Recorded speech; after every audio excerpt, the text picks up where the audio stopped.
தனிப்பட்ட முறையில் தவறாக எந்த மேடையிலாவது பேசியிருக்கிறோமா? முதலமைச்சர் ஆகட்டும், துணை முதலமைச்சர் ஆகட்டும், அவங்க கவிஞர் கனிமொழி ஆகட்டும், அல்லது கூட்டணி தலைவர்களாகட்டும், யாருக்கு எங்களுக்கு பேச தெரியாத 1000 மடங்கு அதிகமாக பேச தெரியும்.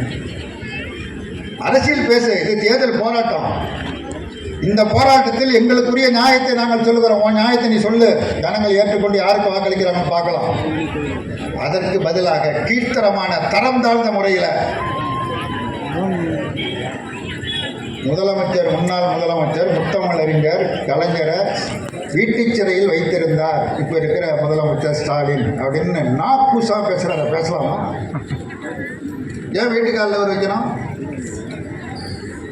அவர் மகன், அவர் வளர்த்த மகன், அவர் படிக்க வச்ச அப்பா, அவர் தானே வளர்த்து பல பொறுப்புகளை அளித்து அதிலெல்லாம் நீ எப்படி சிறப்பாக செயல்படுறேன்னு பார்த்து